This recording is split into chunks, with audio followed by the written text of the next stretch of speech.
Agradecemos al Señor porque nos da vida y nos permite llegar al final de este libro de Primera de Juan. Vamos a, si Dios lo permite, y el coronavirus, eh, llegar al final aquí de Primera de Juan. Y coronavirus. Bueno, ahora todo tiene que ver con... Estamos viviendo en una sociedad muy mediática, demasiado mediática. Entonces, todo se multiplica por 1000, por 100.000, por 300.000, por 1.000.000, por 2.000.000. Y lo importante es tener claro, nosotros confiamos en el Señor, cumplimos con los protocolos que se deben cumplir, y hay cosas que escapan a nuestro control. No podemos tener control de todo, por más que queramos, no somos Dios. A veces la gente se mete en su burbuja y quiere, no puedes, porque no eres Dios. El que tiene control es Dios, de todo, en todo y por todo. Lo importante es hacer lo que nos corresponde hacer y estar tranquilos. ¿Qué dice Pablo en Filipenses? Dice, por nada estéis afanosos, antes sean conocidas delante de Dios vuestras peticiones, vuestras necesidades, y Él dará paz, ¿ya? En medio de toda esta situación en la que nosotros podamos estar viviendo. Puestos los ojos en Jesús, confiando en Él, haciendo nuestra parte y dejando que Él haga lo imposible. Lo posible es lavarme las manos, ¿ya? No estornudar, ya sin usar el protocolo del pañuelo, o de no use las manos, ni tampoco el brazo, pañuelo desechable, si tiene. Si es usted mayor de 50, va a andar siempre con un pañuelo aquí, ¿ya? Y lo puede usar, ¿sí? ¿Ya? Lavarse las manos, ese es el asunto. ¿Y lo demás qué? ¿Ya? Acuérdense que se transmite, no está en el aire. No está en el aire. Entonces, confiamos en el Señor. El Señor se movió en tantos medios y en tantas situaciones en donde a veces la higiene era mucho menor que aquí. Y los discípulos y todos ellos, y al final de cuentas, lo importante es que nosotros podamos ser luz en este mundo. Eso es lo importante. Y hacer una diferencia. Hay una diferencia. Yo ayer, el jueves, pasé una diferencia porque estábamos a un punto que estornudó y ya. Le salieron moquitos ya. Le dolió el estómago ya. No. Hay ciertas cosas que diferencian. Y es por eso evitar a veces por cualquier cosita ir al hospital para que lo vean. Si no, hay ciertas cosas, ya tiene dificultad para respirar, flemas verdosas, ya cansancio. Bueno, como dije, hay algunos que pasan cansados, no quiere decir que tengan el coronavirus. ¿Ya? Fiebre, tos seca, y obviamente si le sacan una placa le va a salir una mancha. Pero hay otras cosas que a veces se parecen, y la influenza y otro tipo de enfermedades a veces son más complicadas que esta. Entonces, para no entrar en pánico, ¿ya? Mantengamos, aquí hemos hecho el trabajo de mantener todo bien limpiecito, la silla con desinfectantes traídos de allá de Marte, de la NASA, ¿ya? Y lo mismo se va a hacer para el segundo servicio, y los baños lo mismo, y eso es. Y lo demás, como decimos, se lo dejamos al Señor. Ahora, ya que estamos hablando si se lo dejamos al Señor o no, vamos a ir a Primera de Juan. Porque fíjense aquí, vamos a terminar con Juan. En el capítulo 5, versículo 14 vamos a iniciar. Y una de las cosas que Juan viene hablando es acerca de la certeza que tiene el creyente. Y la certeza que tiene el creyente se encuentra en Jesucristo. Es en Él, esa es la seguridad. Ya hemos mirado algunas certezas que Él nos ha dado aquí en este libro, con el Propósito de que nosotros podamos construir nuestra vida en función de eso, nuestra vida cristiana, nuestra vida espiritual, y podamos tener esa confianza. Miramos la semana pasada, en la seguridad que Jesús es Dios. Lo primero, de ahí viene todo. Si no creemos que Jesús es Dios, estamos en problemas. Y hablando de todo un poco, los que más contentos deben estar de que no se congreguen los cristianos los domingos, ya deben ser los testigos de Jehová o los adventistas. Pues no se congregan los domingos y para ellos está bien. ¿Ya? Ahora, no piensen que porque vino es más espiritual que el que no vino. Tampoco es así. ¿Ya? Tampoco es así. Para que lo tengamos en perspectiva también. Certeza de la seguridad que tenemos en la vida eterna, y la vida eterna está en Él, en Cristo Jesús. Él es la fuente, la sustancia, la garantía. Y ahora aquí nos va a hablar de una tercera certeza que tiene que ver con la oración, la seguridad y la confianza que tenemos cuando oramos a Dios. Fíjense, los versículos 14 y 15 habla de la audacia que tenemos y debiéramos tener nosotros los cristianos en la oración. Versículo 14, y esta es la confianza que tenemos en Él, que si pedimos alguna cosa conforme a su voluntad, y ahí está el secreto de la oración, ahí está el secreto, Él nos oye. Y ahí cuando Él nos oye, en la referencia es para concedernos o no, según lo que sea mejor para nosotros. Porque el hecho que Él nos oiga no quiere decir que, listo, dámelo. No, por eso es conforme a su voluntad. Y si sabemos que Él nos oye en cualquier cosa que pedimos, y ahí muchos confunden este concepto de cualquier cosa que pedimos. Y vamos a ver ahora. Sabemos que tenemos las peticiones que le hayamos hecho. Entonces fíjense, Juan viene hablando de la seguridad que tenemos en la vida eterna.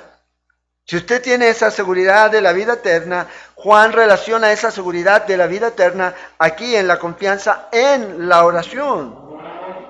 Y aquí nosotros vamos a mirar el propósito de la oración y el secreto del poder de la oración.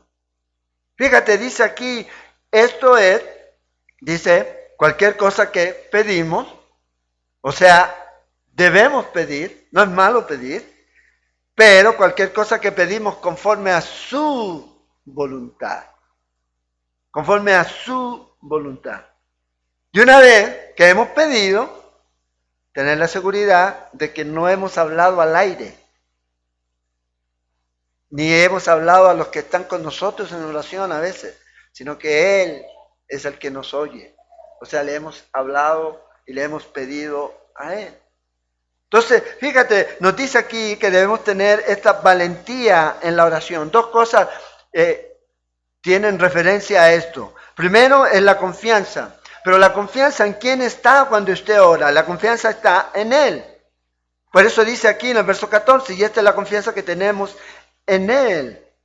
No sobre nosotros. No en nosotros. La confianza está en Él. Romanos 8:1 dice, no hay condenación a los que están en Cristo Jesús. En Hebreos, el capítulo 4, versículo 14 al 16, dice que nos acercamos confiadamente al trono de la gracia a través de Cristo Jesús. Y podemos ir confiadamente ahí. Entonces, fíjense, tenemos esta valentía al venir al Padre y no tiene que ver con lo que yo estoy haciendo, con lo que he dejado de hacer o con lo que no estoy haciendo. Tiene que ver con Jesús. Porque a veces la gente, es que ¿qué voy a orar? El día para mí ha sido fatal hoy. No, es que no depende de ese día fatal, de ese día horrible, de ese día en el que usted ha fallado o yo he fallado. Depende de Cristo Jesús. En el nombre de Jesús tenemos acceso por medio de la sangre, por medio de la obra de Cristo Jesús, al trono de la gracia. Entonces yo voy, Dios me va a escuchar, soy bienvenido, soy recibido. Esa es la confianza que tenemos, los que tenemos vida eterna, los que creemos y hemos creído en Cristo Jesús. No es que Dios no nos va a desechar. Luego lo segundo aquí es tener la valentía en la oración. Cuando oramos tiene que ver con algo más. Tiene que ver con que alguien escucha, pero también alguien responde. No es solamente hábleme, pero nunca te voy a responder nada. No dijo eso el Señor aquí. Ahora, como es conforme a su voluntad, eso quiere decir que la oración nunca fue diseñada para que cuando yo ore se hiciera mi voluntad aquí en la tierra, sino su voluntad aquí en la tierra. No la mía, sino la de Él. Entonces dice, si pedimos según su voluntad, Él nos escucha. Ahora, la pregunta que nosotros debemos hacernos es cómo podemos saber cuál es su voluntad. En Juan, el capítulo 15, yo creo que nos da una pista ahí, Juan, en el versículo 7. Si permanecéis en mí y mis palabras permanecen en vosotros, pedid todo lo que queréis y os será hecho. Fíjate, habla de permanecer en Jesús, en el día a día, en el vivir cada día, permaneciendo en Él. Su voluntad, o sea, la mía, va a ser alineada a su voluntad. A medida que yo voy teniendo esa relación. Y podemos pedir lo que tenemos en nuestro corazón. Y cada vez que estamos pidiendo conforme a su voluntad. Y vamos a ver el resultado. Sí, oraciones contestadas. Entonces, ¿cómo descubrimos la voluntad del Señor para nuestra vida? A medida que pasamos tiempo con Él. Tiempo en la palabra. Es ahí en donde vamos a ir conociendo la voluntad de Dios para nosotros. Ahí nosotros vamos a ir teniendo claridad para saber cómo pedir. En el Salmo 37, versículo 4, dice, deleítate a sí mismo en Jehová. O sea, pasa tiempo con Él. Deleítate en Él. No tanto en lo que Él te puede dar, sino en Él. Y luego dice, y Él te concederá las peticiones de tu corazón. Cuando uno se está deleitando en Él, tus peticiones, tus deseos van a estar alineados con la voluntad de Dios. No al revés. Nunca va a ser al revés. Entonces, mientras yo permanezco en Jesús, mientras yo permanezco en su palabra, voy conociendo más la mente de Dios y entonces puedo pedir en esa comunión que yo estoy teniendo con Dios. Y puedo poner delante de Dios lo que está en mi corazón, que está en acuerdo a su voluntad. Entonces, aquí hay tres cosas que yo creo que son importantes para que nosotros podamos tener esa oración que realmente sea efectiva. Primero, Dios quiere que pidamos en oración. No es malo pedir en oración, es muy importante. ¿Cuáles son las oraciones que fallan? Las que nunca piden nada. Y nunca pide, ¿qué va a ocurrir? Nunca va a pasar nada. Segundo, Dios quiere que pidamos cualquier cosa en oración. Aquí no implica que cualquier cosa que usted pida en oración se le va a dar, sino más bien aquí implica que cualquier cosa es en referencia, ore por todo. Eso es. No solamente por las cosas que usted piensa que son más importantes, que son más espirituales, sino por todo. Por cada cosa que usted pida. Ahora, debemos orar por todo. ¿Se va a cambiar de trabajo? Ore a Dios. ¿Se va a comprar una casa? Ore a Dios. ¿Se va a comprar un carro? Ore a Dios. Así como oramos por lo espiritual, cuando voy a compartir la palabra, voy a compartir, Señor, usa la palabra. Bueno, por todo. Por todo. Y esto es la referencia aquí. Y también Dios quiere que pidamos conforme a su voluntad. A su voluntad.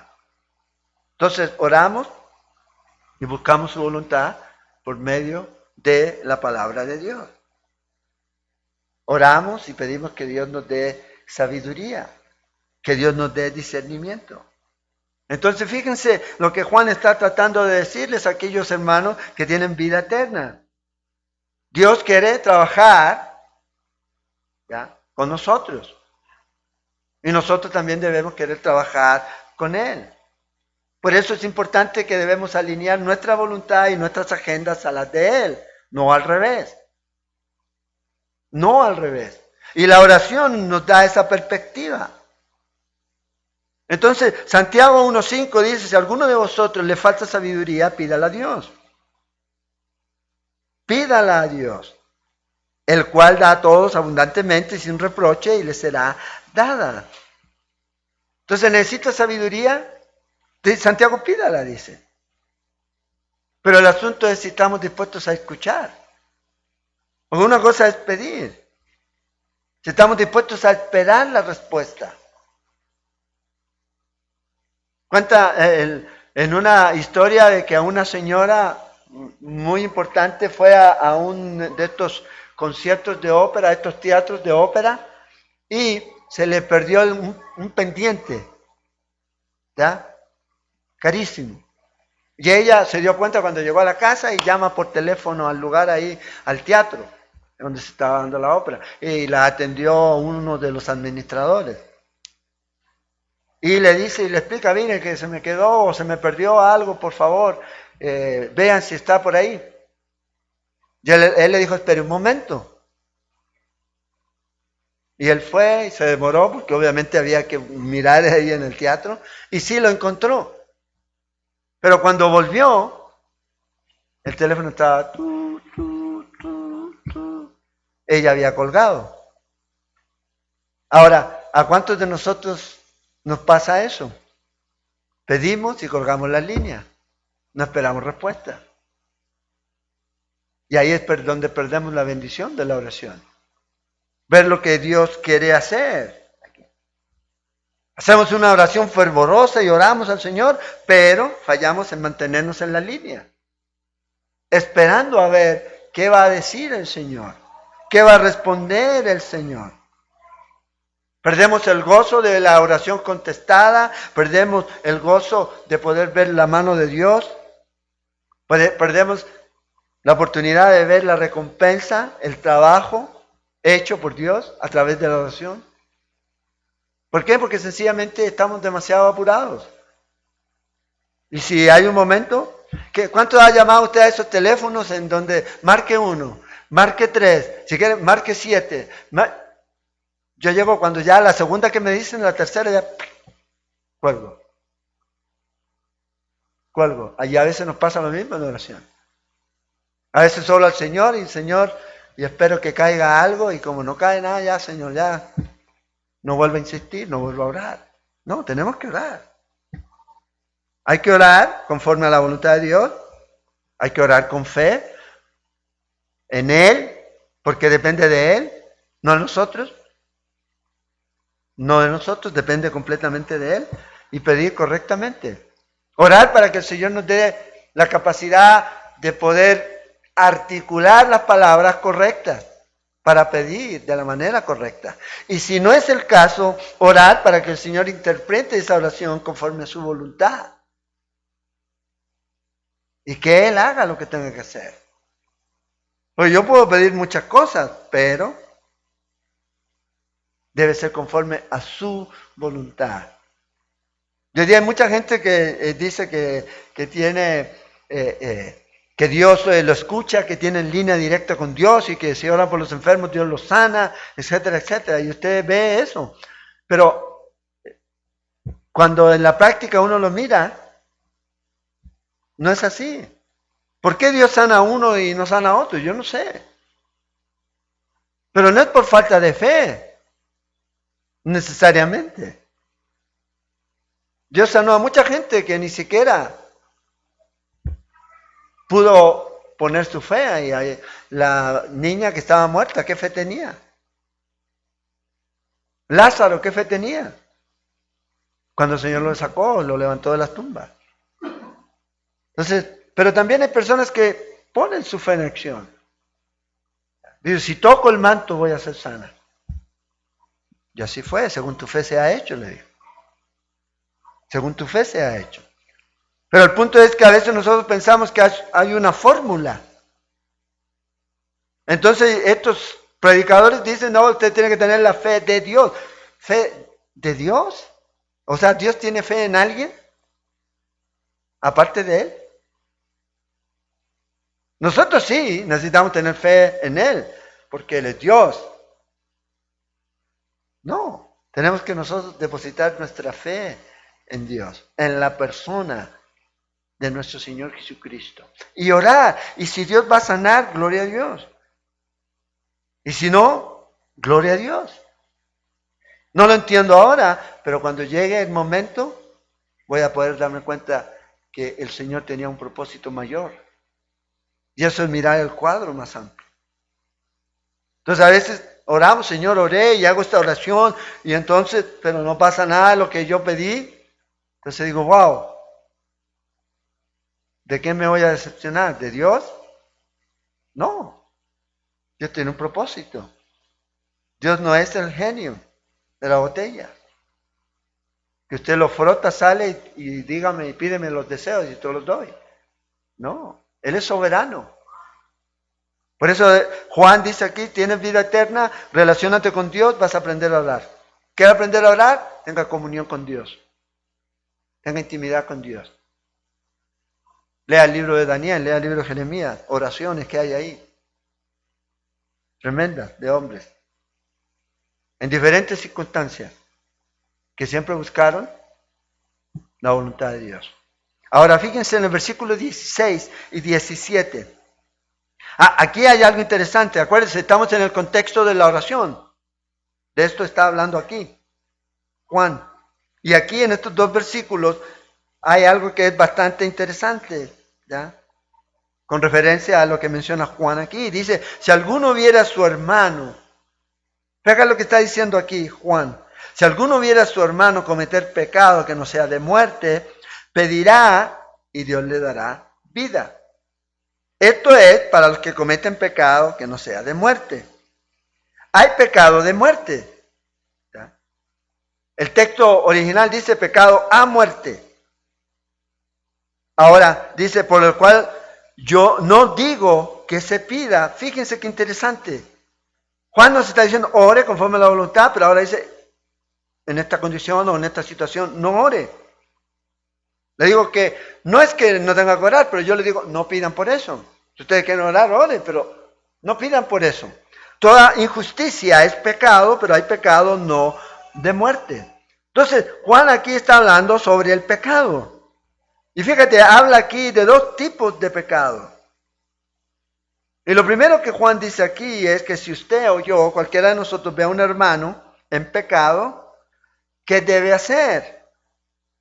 Fíjate, dice aquí, no si lo escuchó de alguien más, no si alguien le vino con el rumor, no si alguien le vino con el chisme, no, dice aquí, si usted lo vio, ore por él.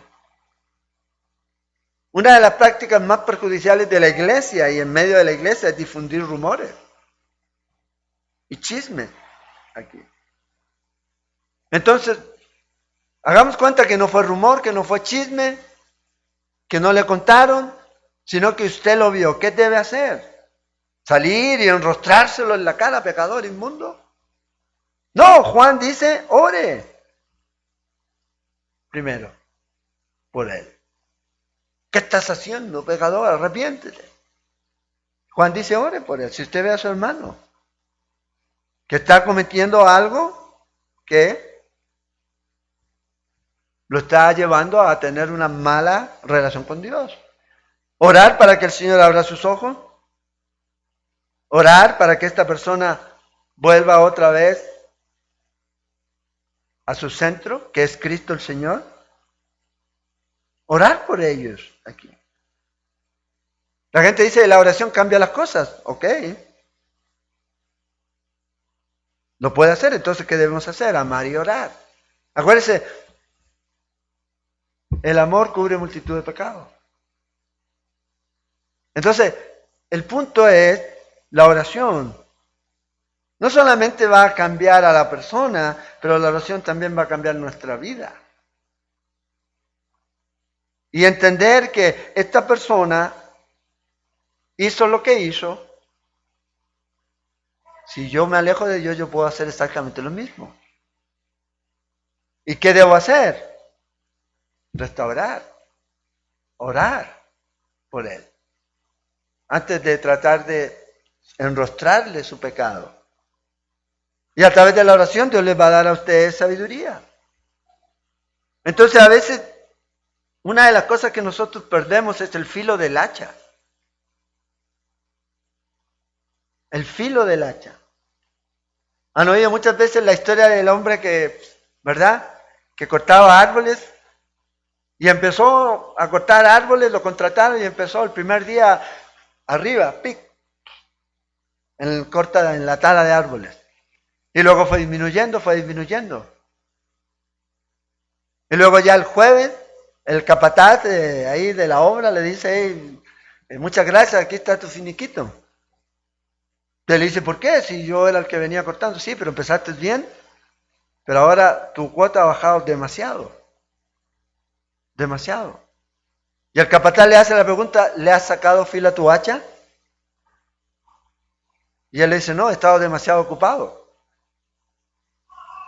para sacarle filo al hacha. Y a veces ese es el problema.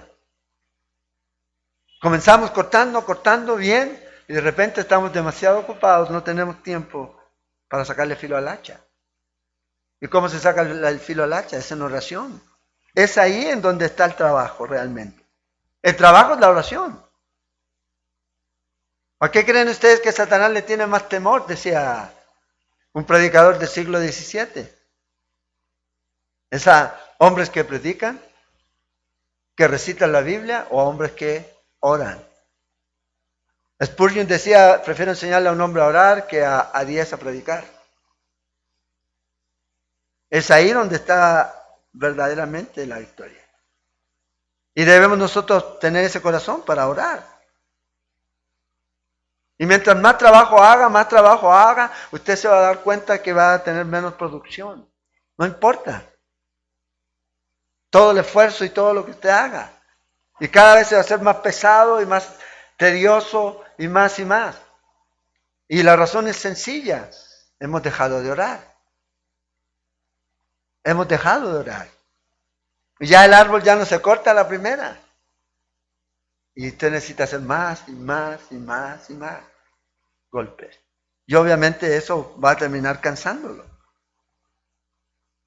Entonces, lo primero aquí, él está diciendo, ore por estas personas.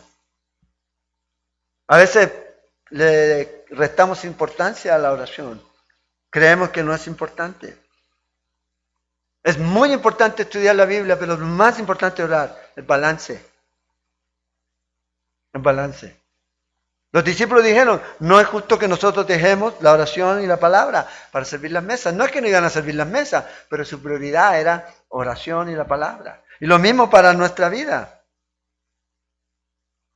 Estar orando, y más aún si usted ve a estos hombres, sus hermanos, sus hermanas en la fe, que hacen algo que no agrada a Dios, antes de decir cualquier cosa, vaya en oración. E interceda y ora por ellos.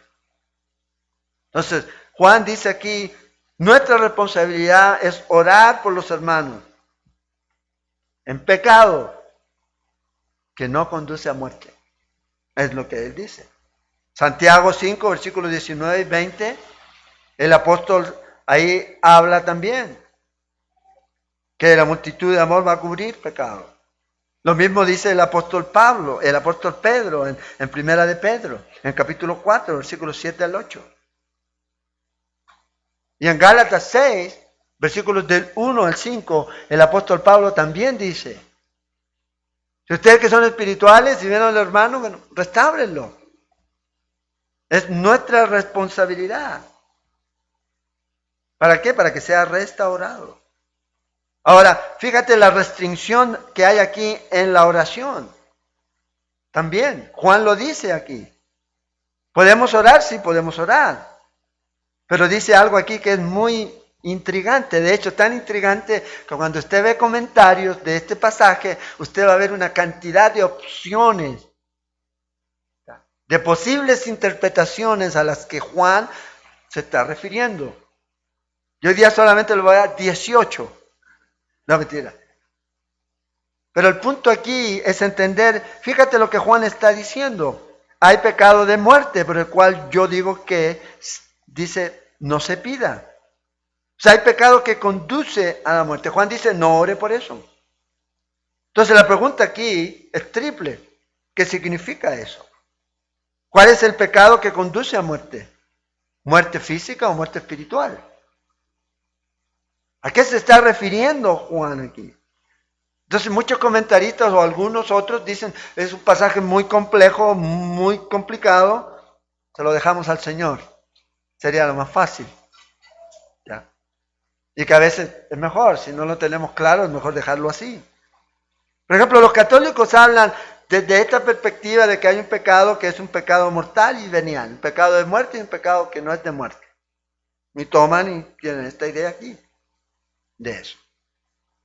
Cuando usted habla, por ejemplo, de Adán y Eva, ¿qué dijo el Señor? El día que del árbol comas, ciertamente morirás. Con certeza sabemos que Adán y Eva pecaron. Y ese pecado fue a muerte. ¿Físicamente murieron? No murieron, pero espiritualmente sí. Inmediatamente ellos sintieron eso, sintieron vergüenza, se escondieron. ¿Comiste del árbol que te dije que no comiera? Inmediatamente. Y de ahí comenzó todo este proceso. Espiritualmente ellos dieron este paso de muerte. Hay otras personas que piensan que este pecado de muerte y la interpretación para ellos es un pecado que trae muerte física. O sea, no ven este pasaje como una muerte espiritual. Acuérdense, el contexto de Juan es hablando de estos gnósticos que estaban negando que Jesús era Dios, que había venido en carne. Que había venido en carne. Y estos mismos estaban infiltrados en la iglesia y eran parte de la iglesia y estaban llevando a muchos creyentes a no creer. A no creer.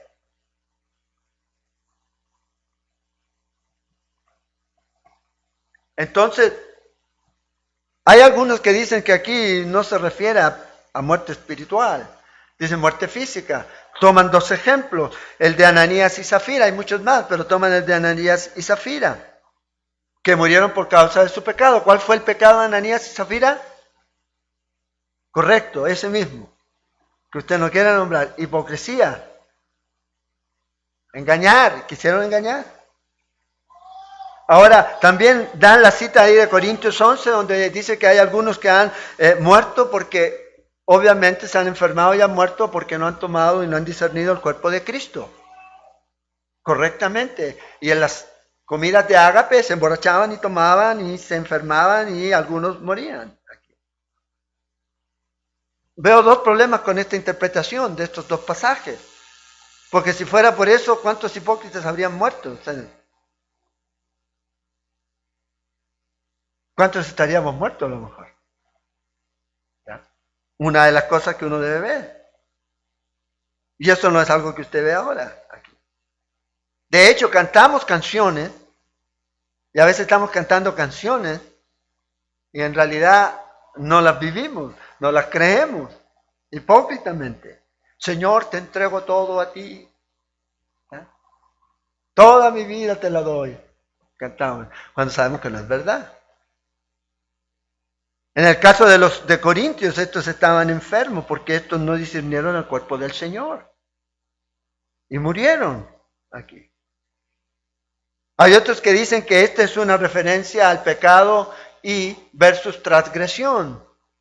Pecar es fallar el blanco, no importa las veces que usted intente, nunca va a darle al blanco. Pero también hay ese pecado que es por debilidad. También está esa relación de tratar de acertar y no poder acertar. Pecado por ignorancia. El mismo Pablo dice, hey, no supe lo que era codicia hasta que me di cuenta de lo que la ley decía, no codiciarás. Pero porque pensaban que el pecado solamente era algo físico, no era algo de desear algo, que no tenía que ver con nada de contacto. Ahora estamos en nada de contacto. ¿Ya? Hay otros que dicen que la transgresión tiene que ver con esta desobediencia voluntaria al mandato de Dios. En la primera todos vamos a fallar, porque todos cerramos el blanco. En la segunda, yo no voy a actuar en forma premeditada y voy a pecar. Bueno, eso es lo que se espera del cristiano, que no se disponga para pecar. Pero hay muchos culpables de pecados deliberados. Sabiendo que no adulterarás, adulteran. Y lo hacen deliberadamente. Deliberadamente. Aquí. En el capítulo 3, versículo 4, Juan dice esto, de primera de Juan. Todo aquel que comete pecado infringe también la ley, pues el pecado es infracción de la ley. Fallamos y estamos infringiendo la ley. En el libro de Hebreos, en el capítulo 6, versículo 4 al 6, habla de estos hombres que fueron iluminados. Ahora, fíjense qué interesante. Hay algunos que interpretan esta frase como una vez iluminado, como una referencia al bautismo. Entonces dicen estas personas que cualquier pecado que se comete después que una persona fue bautizada es imperdonable. Por esta razón, estos grupos esperan bautizar a alguien hasta el final de su vida. Ahora, ¿cuántos han bautizado aquí? ¿Cuántos han pecado? Después del bautismo. Entonces estamos... No es a lo que se está refiriendo Juan aquí. Por eso está dentro de los últimos ritos que da ciertas iglesias. Entonces, si usted se fija, cada una de estas nos eliminaría a todos. Estaríamos todos dentro de estas categorías, porque todos de una u otra forma fallamos. Dice la Escritura.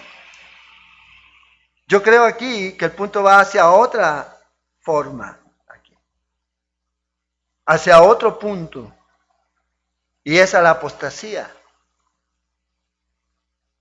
Apostando a aquellas personas que, como dice Hebreos, el capítulo 4 de Hebreos, el capítulo 6, el versículo 6 de Hebreos 6, dice que recayeron. Entonces, la gente debate si era una apostasía real o no. Bueno, ahí dice que recayeron. La palabra es caer fuera. Es lo que es la palabra. Aquellos que niegan que Jesús es el Mesías. Aquellos que rechazan. Acuérdense, Juan está diciendo que hay algunos que son anticristo. Que rechazan que Jesús es el Mesías. Jesús dijo, el que me niega ante los hombres, yo lo negaré delante de mi Padre. Entonces aquí es donde salta la pregunta. Y cada uno la va a responder, y muchos la van a responder de acuerdo a la camiseta en su posición teológica que tenga. Y no de acuerdo a veces a lo que la Escritura enseña llanamente, sencillamente. Leyendo la Escritura, no tratando de buscarle el acomodo a mi interpretación. Es posible que alguna persona que alguna vez haya creído en Jesús como su Señor, pueda apartarse de Él y negarle a Él como su Mesías. Esa es la pregunta. Entonces, cada uno no, los que lo hacen nunca creyeron. Desafortunadamente, a lo mejor usted o a lo mejor yo sí conozco más de algunos, de hombres que han estado ahí con el Señor. Entonces yo digo, si esos hombres que estuvieron conmigo y ahora negaron al Señor, rechazaron al Señor, que yo los vi servir, vi frutos en su vida, y ahora ya no están, ¿qué seguridad tengo yo que eso no me pase a mí? ¿Qué seguridad tengo? Entonces nosotros vemos aquí que hay un grado de negar esta fe que tú has tomado y has creído en el Señor. Entonces no, la tomaron pero no creyeron, realmente no fueron salvos. Creían intelectualmente, pero el que cree será salvo. Entonces la pregunta es, ¿cómo crees? ¿Cómo vamos a diferenciar? Entonces, ok, debo creer solo con el corazón y no intelectualmente, tengo que creer con las dos cosas, no puedo creer solo con una. Porque tengo primero que conocer la evidencia. Y luego digo, sí creo. Específicamente en Jesús. En lo que Él hizo y en lo que Él está haciendo aquí. Entonces, hay algunos que dicen que este pecado que conduce a muerte o lleva a muerte es esta blasfemia, esta apostasía de estos hombres de negar lo que le llaman la blasfemia contra el Espíritu Santo. Acuérdense, Jesús dijo, de toda blasfemia los hombres serán perdonados, de lo que digan aquí. Pero, contra el Espíritu Santo, dice no. ¿Por qué? Porque el Espíritu Santo, ¿qué es lo que hace? El Espíritu Santo dice que viene a convencer de pecado. ¿De pecado cuál? ¿Adulterio? ¿Fornicación? No, de creer en Cristo Jesús. Entonces Jesús dice, toda blasfemia puede ser perdonada, pero si tú no crees al testimonio del Espíritu Santo que da de mí, que yo soy Dios, que morí en la cruz y que a través del sacrificio tus pecados te son perdonados, no hay perdón, ni en este siglo, ni en ningún otro, ni en ningún otro aquí. Él murió por todos. Acuérdense, capítulo 2, versículo 2 de este mismo libro, dice, Él es la propiciación por nuestros pecados, y no solamente por los nuestros, sino también por los de todo el mundo. Juan 1:29, el apóstol, Juan, el profeta, Juan el Bautista. He ahí el Cordero de Dios que quita el pecado del mundo. Entonces, todos nosotros nos hemos extraviado, todos nosotros nos fuimos en contra de Dios, pero Él vino a morir por cada uno de nosotros. Si yo creo en Él, entonces soy salvo. Entonces hay personas que comienzan en esto. Y si usted lee Juan capítulo 11, versículo 47 al 52, dice que ellos tenían ahí, el concilio se reunió después de la resurrección de Lázaro para poder ver de qué manera ellos paraban lo que Jesús estaba provocando en la gente.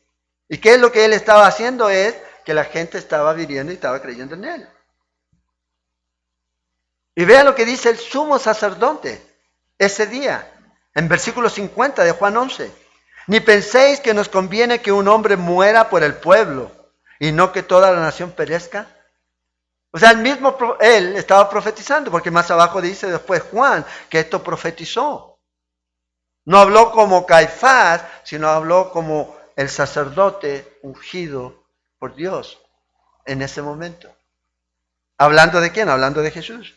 De que Jesús iba a morir por la nación. Entonces, eso es lo que nosotros vemos por las Escrituras. Dios murió por todos. Sí, murió por todos. Hebreos 7:25 dice que está ahí también intercediendo por todos nosotros. Entonces, ¿cuál es el punto? El punto es, si usted quiere venir a Dios, no puede venir de otra forma. Tiene que ser a través de Cristo Jesús. Si usted trata de venir a Dios de otra forma, nunca lo va a lograr. Eso es lo que la Escritura enseña constantemente. Entonces, el pecado de muerte sería buscar venir a Dios sin Jesucristo. Es imposible, no puede. No puede, no va a poder ocurrir aquí. Y también es el pecado que Jesús refiere como esta blasfemia contra el Espíritu Santo. En Juan, capítulo 16, el apóstol Juan habla de que el Espíritu Santo vino para testificar de pecado, de justicia y de juicio. De pecado porque no creen en Él. ¿En quién? En Cristo Jesús. Tienes que nacer de nuevo.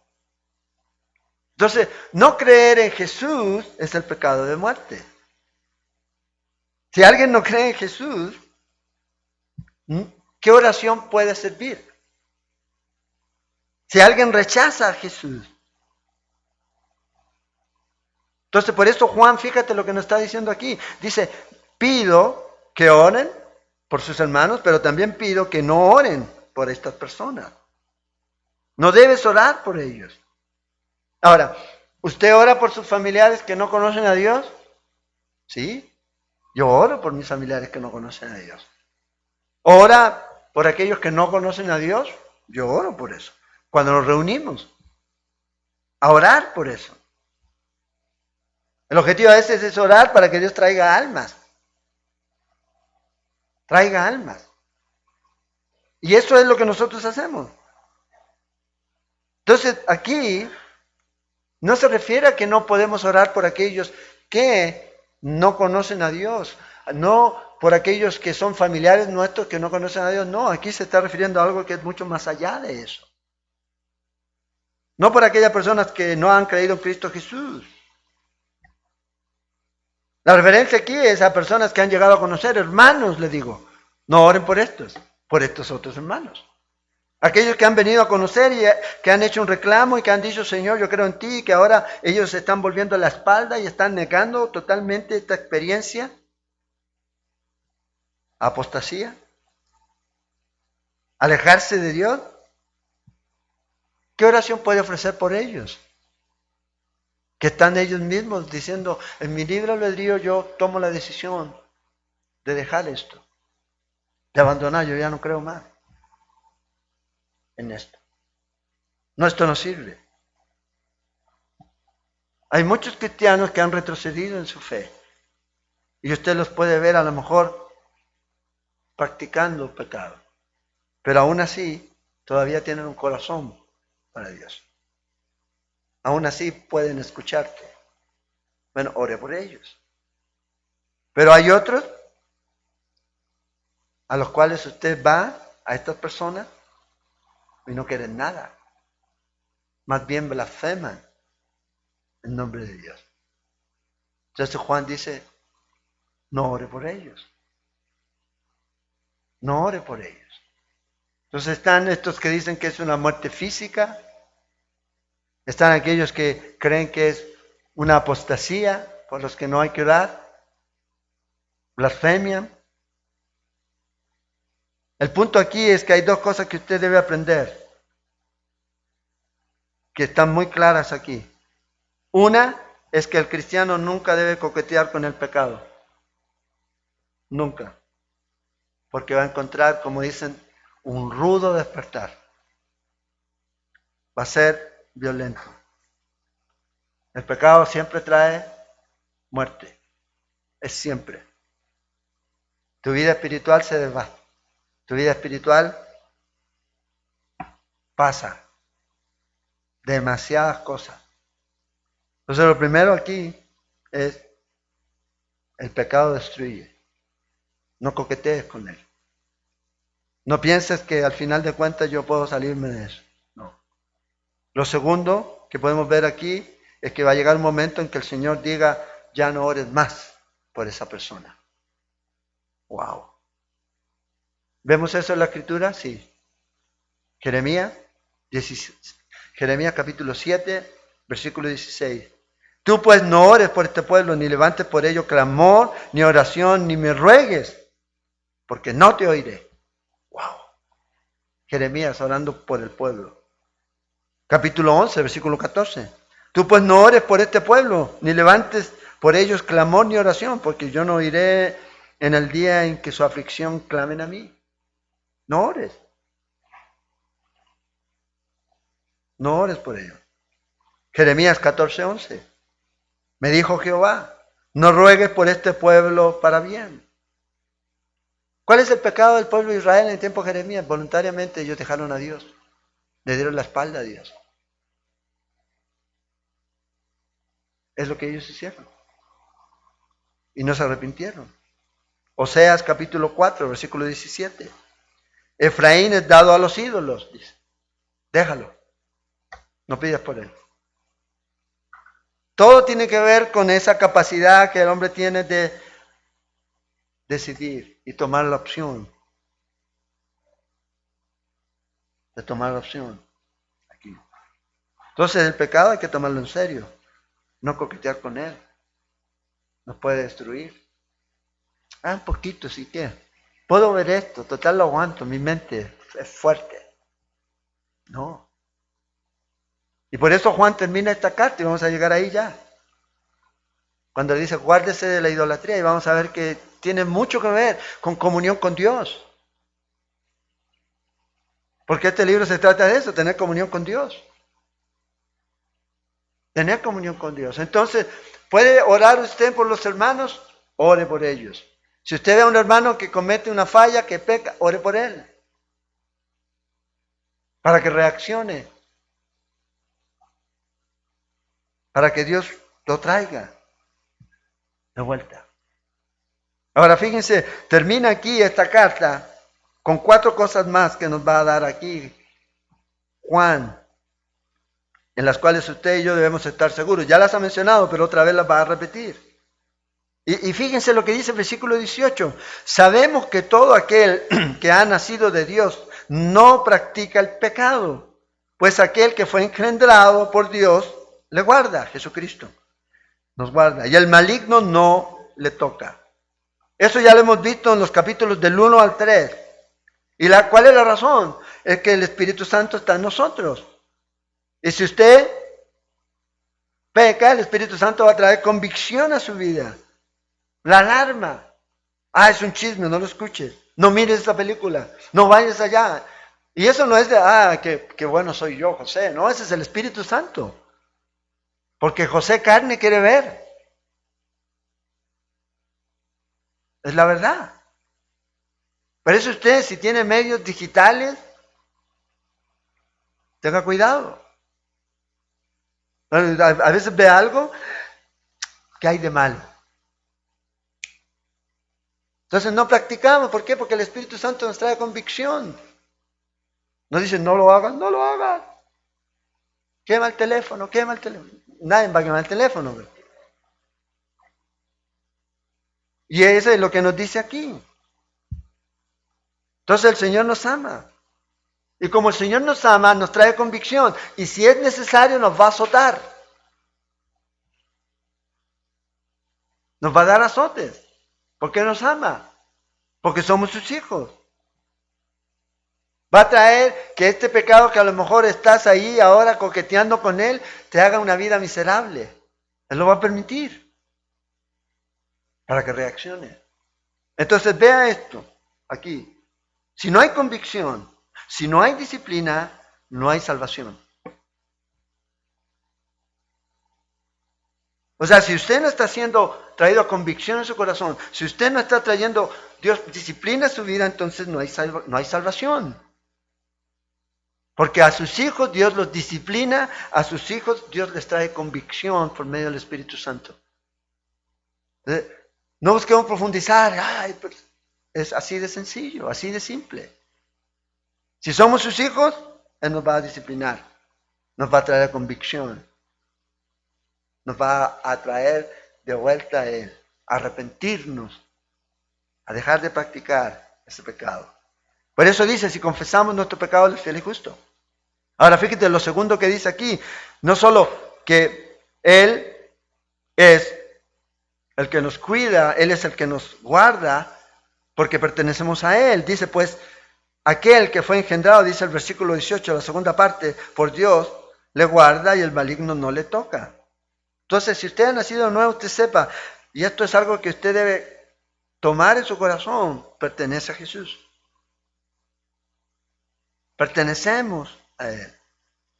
Él nos guarda, Él nos protege. Entonces ahí es donde está la clave. ¿Yo puedo? No, Él puede. Y si usted es hijo de Él se va a encargar de guardar. Y no va a venir ninguna cosa que nos destruya espiritualmente.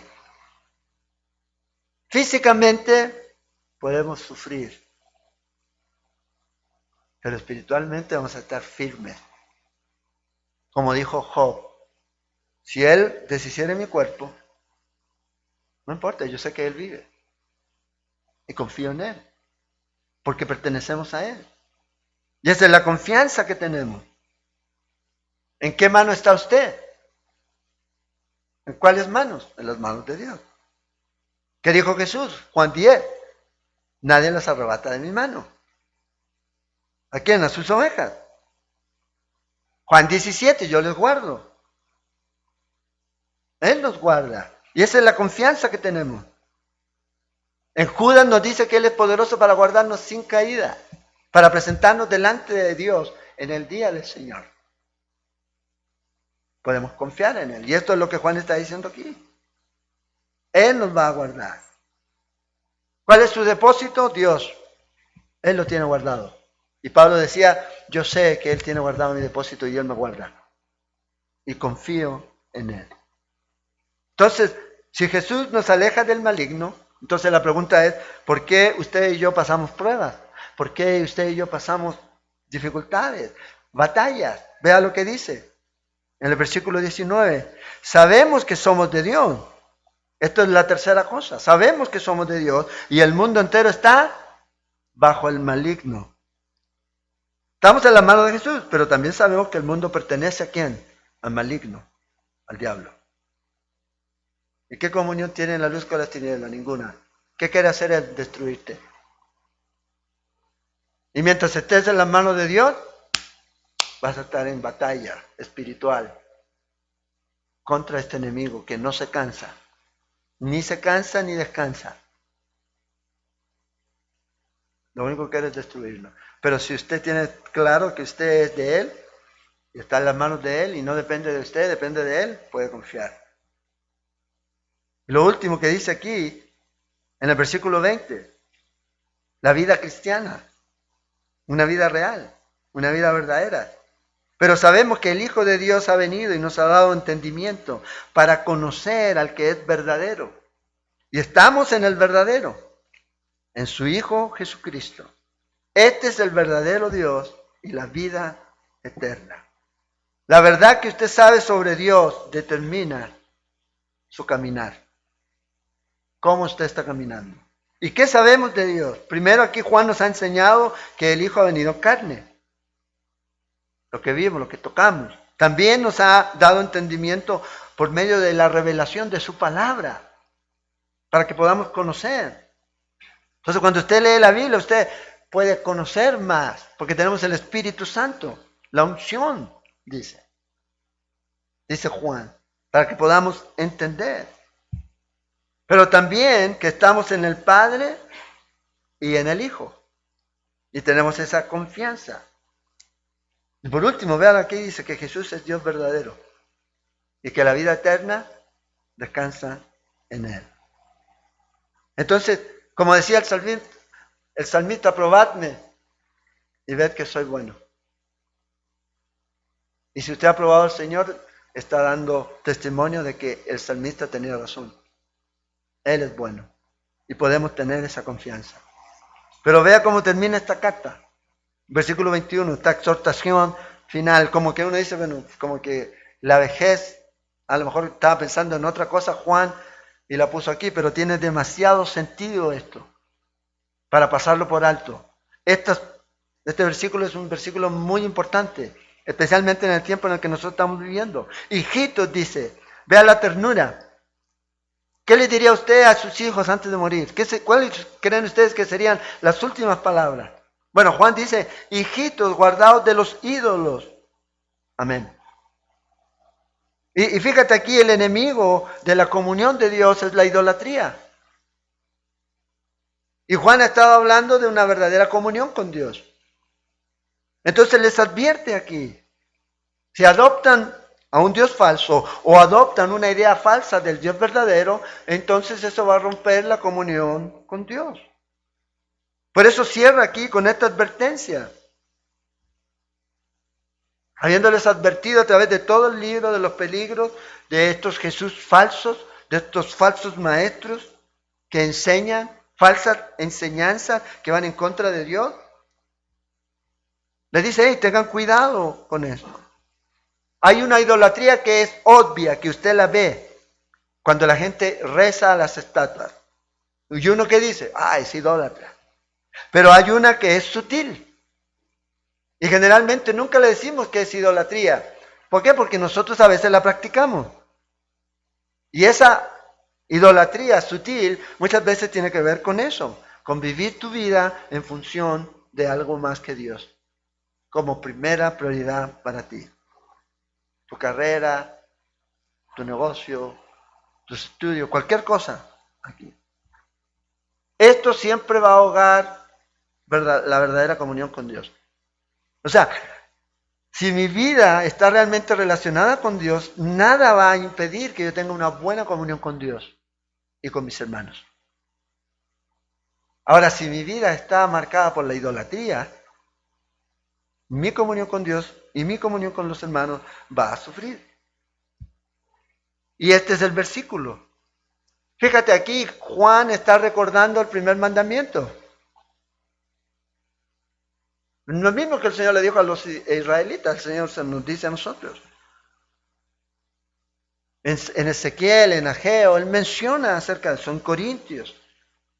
Nos dice en 2 Corintios 13:5 nos dice que usted y yo debe examinar su vida. Entonces la pregunta es, ¿qué es un ídolo? ¿Ya? Cristiano Ronaldo, Leo Messi.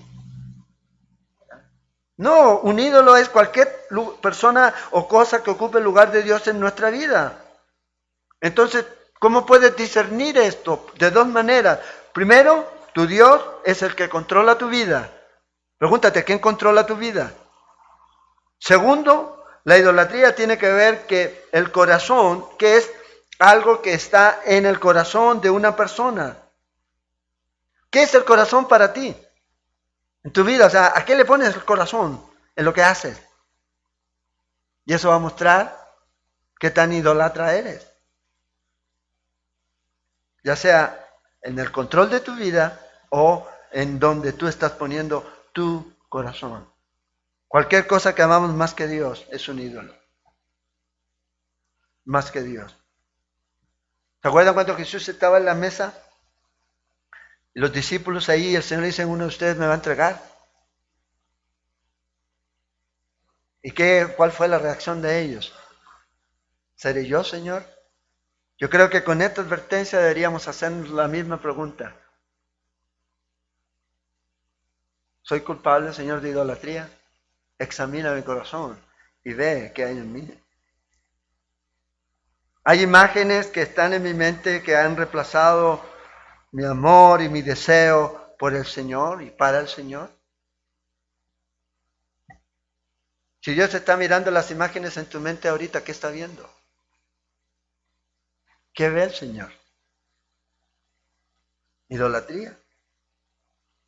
¿Cuáles son las pasiones que controlan tu vida? ¿Qué ambiciones son las que tenemos en nuestra vida? Por eso debemos orar como el salmista, Señor, examíname. Ve qué hay en mí. A veces no oramos así porque nos da temor. Pero ora en secreto. Diga, Señor, ve qué hay en mí. Busca, indaga en mi vida.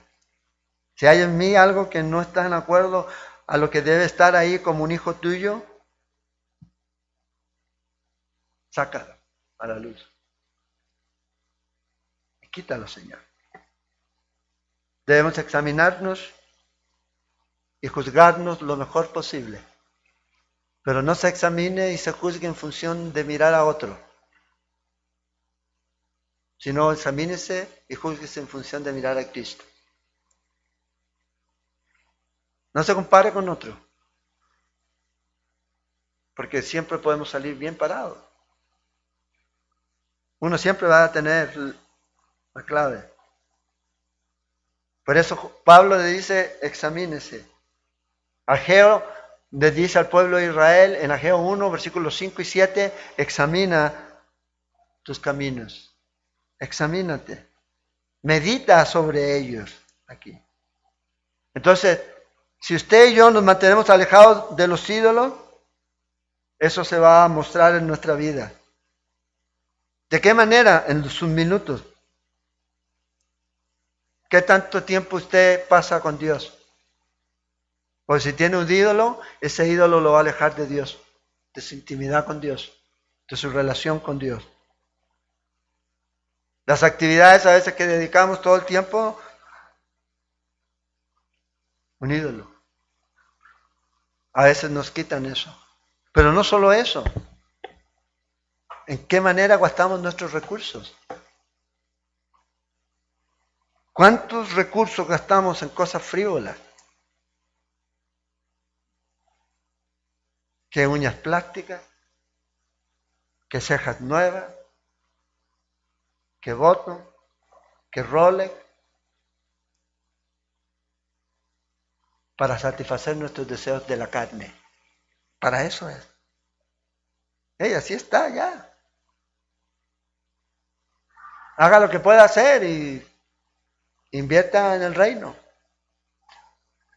Si Dios nos hizo así perfectos algunos, bueno, así nos quedamos. Y si hay otros que nacimos con defectos, bueno, ¿qué?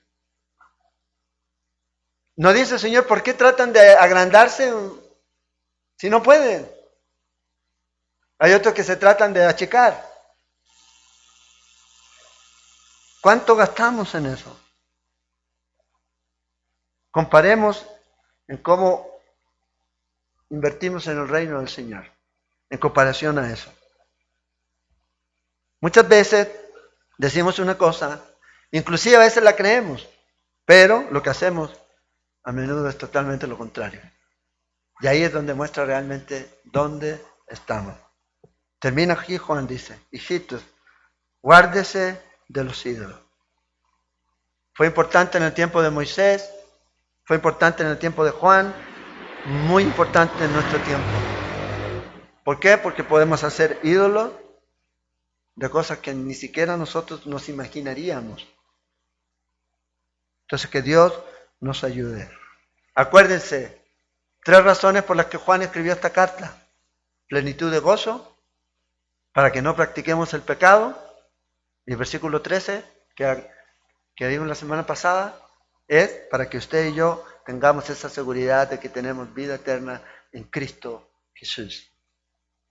Juan nos va a seguir enseñando la próxima semana. Segunda de Juan. Vamos a seguir con Juan. Y nos va a seguir a hablar de caminar en la verdad. Oremos y que Dios nos ayude. Señor Jesús, te damos muchas gracias por tu amor. Oramos, Señor, y pedimos que tu palabra haga vida en nuestros corazones. Oramos, Señor, también por toda esta situación que está pasando. Oramos por aquellas 27 personas, Señor, que están infectadas con este virus, Señor, aquí en el país. Para que tu gracia también los alcance, Señor. Que sea una oportunidad en donde la iglesia pueda brillar, Señor, de una manera en la que solo tú la puedes hacer brillar. En donde podamos ser sal y luz. En donde podamos preservar. En donde podamos traer esperanza. Porque el perfecto amor echa fuera el temor. Nuestra confianza está en Jesús. Y oramos, Señor, para que nos uses como esos instrumentos. Oramos por aquellos hermanos en otros países que también están pasando eso. En Italia, en España. Guarda, Señor, a Sergio y a los que están allá, Señor. Oramos por ellos, Señor. Oramos por nuestros hermanos y por aquellos que no te conocen, que están en pánico, pensando que una botella de alcohol va a hacer la diferencia. Señor, oramos para que nosotros podamos mostrar realmente cuál es la marca que puede hacer la diferencia, y ese eres tú. Y que podamos comportarnos, Señor, a la altura, como hijos tuyos, negándonos a nosotros mismos, haciendo lo que debemos hacer y dejar el resto en tus manos, Señor. Como decía Pablo, Señor, sea que vivamos o sea que muramos, Señor, somos tuyos. Y te adoraremos, te exaltaremos, te glorificaremos. Pase lo que pase, Señor. Guárdanos, Señor. Ayúdanos a estar confiados, a no tratar, Señor, de mostrar espiritualidad que no tenemos, pero a confiar en ti, Señor, en todo esto.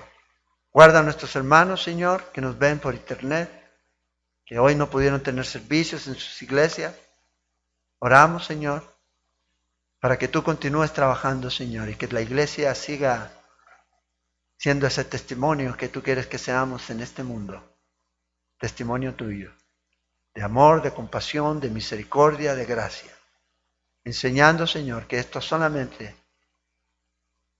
son principios, Señor, de dolores. Nada se compara a lo que viene. Por eso hay esperanza para los que crean en ti. Guárdanos y ayúdanos a mantenernos firmes en Cristo Jesús. Que nada nos mueva, Señor. Y oramos para que tú intercedas por nosotros como sabemos que lo haces, Señor. Día y noche. Gracias te damos, Señor. Oramos por nuestros hermanos de la tercera edad, aquí de esta congregación para que tú los guardes, Señor. Oramos por aquellos que están delicados de salud, por doña Berta, Señor, don José Ángel. Oramos por ellos para que tú los guardes, Señor. Y lo más importante, que su fe permanezca firme, inquebrantable, en medio de lo que están pasando ahorita, Señor. Que lo mejor realmente está por venir. Oramos, Señor. Te damos gracias. Oramos por las hermanas que están en México para que tú las guardes, Señor. Las traigas con bien. Y una vez más, Señor, te damos gracias por tu fidelidad. Hasta aquí, Señor, has sido fiel. No tenemos por qué dudar de que lo vas a seguir haciendo, Señor. Gracias. Oramos. En el nombre de Jesús. Amén. Amén.